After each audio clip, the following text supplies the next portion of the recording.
Bienvenue dans cette nouvelle édition du QG Week-end de sommaire. L'opposition guinéenne et des représentants de la mouvance présidentielle se sont rencontrés ce vendredi 5 juin. Objectif, reprendre des négociations laissées au point mort sur le calendrier électoral. Objectif, élection apaisée au Burkina Faso. Un pacte de bonne conduite a été adopté mercredi 3 juin. Le document a été signé par des acteurs politiques, médiatiques et associatifs. La Nollywood Week a débuté ce vendredi dans la capitale française à Paris. Nollywood, c'est le deuxième festival mondial en nombre de films produits, derrière Bollywood et devant Hollywood. Reportage en fin d'édition. Mais d'abord, les journalistes s'insurgent contre des mesures jugées liberticides en Guinée. La HAC, la haute autorité de la communication, avait, depuis le 1er juin, interdit aux journalistes de publier tout commentaire, contenu éditorial, chronique ou billet d'humeur. Ces restrictions qui avaient suscité un tollé chez les journalistes ont finalement été retirées. Pour la HAC, il ne s'agissait que d'inciter, je cite, les médias à plus de responsabilités. Les deux parties doivent se rencontrer au cours de la semaine prochaine. La Guinée, où opposition et majorité ont tenté de renouer le dialogue vendredi. Le calendrier des prochaines élections est toujours problématique pour l'opposition. Elle estime qu'il est non conforme aux accords du 3 juillet 2013. Il stipule que les élections locales doivent se dérouler avant le scrutin présidentiel. Ibra Radinjaï. C'était une rencontre très attendue en Guinée. Des émissaires du président Alpha Condé ont été reçus ce vendredi 5 juin dans les locaux de l'Union des forces démocratiques de Guinée, UFDG.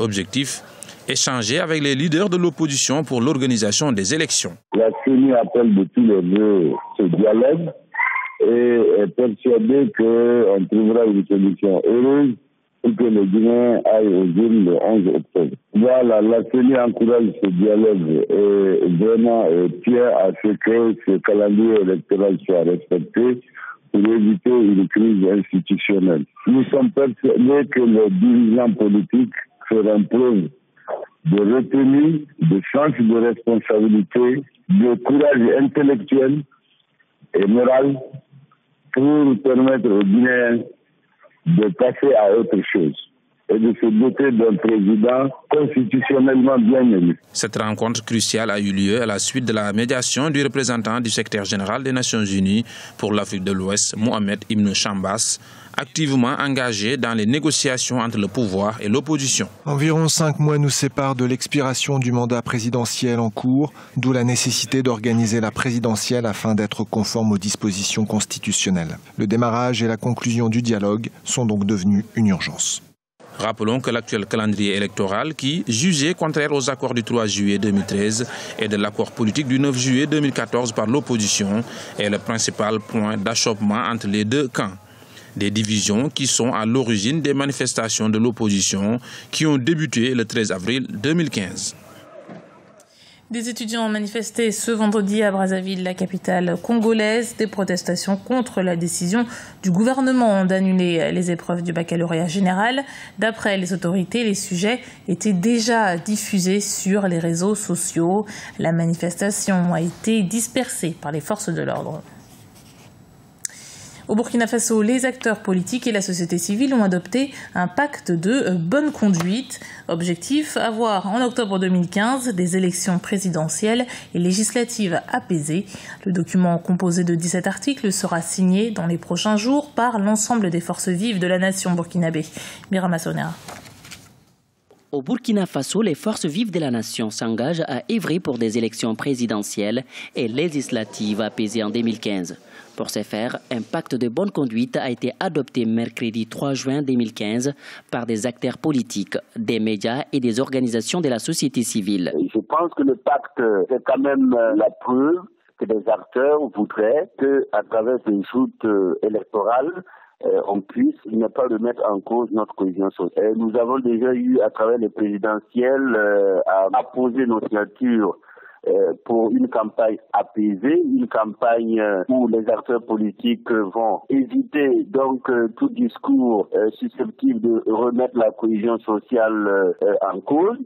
Le Burkina Faso traverse une période d'effervescence politique.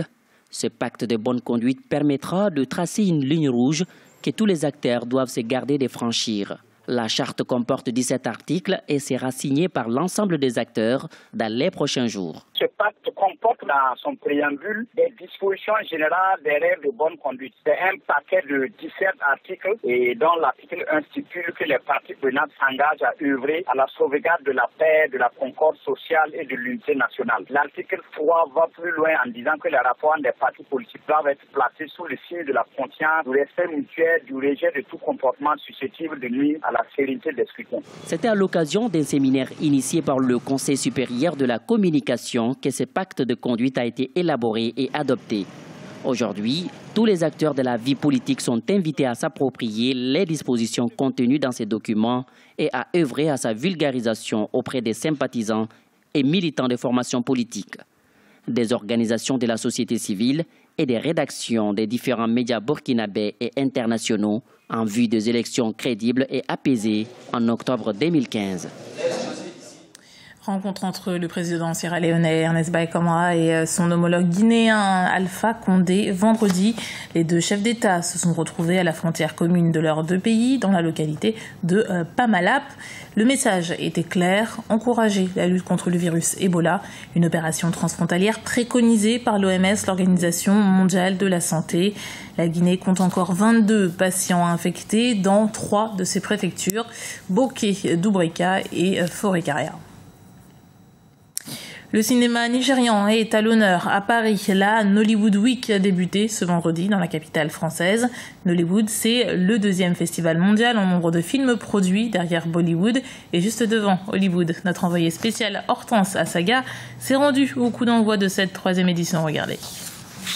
Ici au cinéma L'Arlequin, Paris accueille sa 3e édition du festival Nollywood Film. Un festival initié il y a 3 ans déjà, donc 3 éditions qui ont montré un cinéma africain dynamique, un cinéma performant, un cinéma audacieux, plein de curiosités, plein d'astuces, un cinéma fait à Nollywood, au Nigeria, capitale désormais du cinéma africain. Je vous propose d'écouter quelques-uns des participants qui ont assisté ici au lancement de la 3e édition. On les écoute. Ce qu'on essaye de faire, c'est de montrer une image dynamique, positive et aussi la plus en phase avec la réalité actuelle, parce que nous, on est absolument pas dans les discours, ça va mal, il n'y a plus de films en Afrique, on ne sait pas comment faire, il n'y a pas de financement, etc. C'est pas vrai, il y a des solutions partout, elles existent, et avec ce festival, on essaye de le montrer. C'est génial de pouvoir partager les films nigériens ici à Paris, parce qu'on sait qu'il y a beaucoup de films qui se passent au Nigeria. Le Nollywood, qui est le 2e plus grand marché du monde, où il y a à peu près 2000 films par an, mais malheureusement, le public parisien, voire le public français, ne connaît pas vraiment ce qu'est Nollywood. Donc le fait d'avoir le Nollywood Week ici à Paris, je pense que c'est bien. Il faudrait que n'importe quelle personne en Europe aille à Nollywood pour reprendre de l'énergie.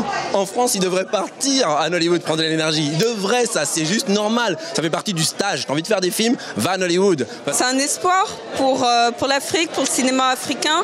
Ça nous montre une autre voie, la possibilité de produire des films sur place pour des Africains qui sont vus par des Africains et qui arrivent à s'exporter ailleurs. Je trouve que c'est intéressant de voir qu'à Paris, dans la capitale et dans le pays du cinéma, de Godard, on est intéressé par ce qui se passe en Afrique et surtout Nollywood. Donc je trouve que c'est formidable et c'est un événement qu'il faut encourager, qu'il faut soutenir parce qu'on en a bien besoin. Un événement actuel, africain, émergent, tout est lié. Nollywood, ils ont commencé avec les réalités de Nollywood et avec les moyens de Nollywood. Et petit à petit, ils sont en train de grandir. Les cinéphiles ont 4 jours pour voir une dizaine de films, 11 exactement, qui vont dépeindre une forme, une certaine réalité africaine. C'est ça même l'essence du festival Nollywood Week. C'était le journal de la rédaction. Merci de l'avoir suivi. Retrouvez dans un instant une nouvelle édition du QG Weekend sur Africa 24.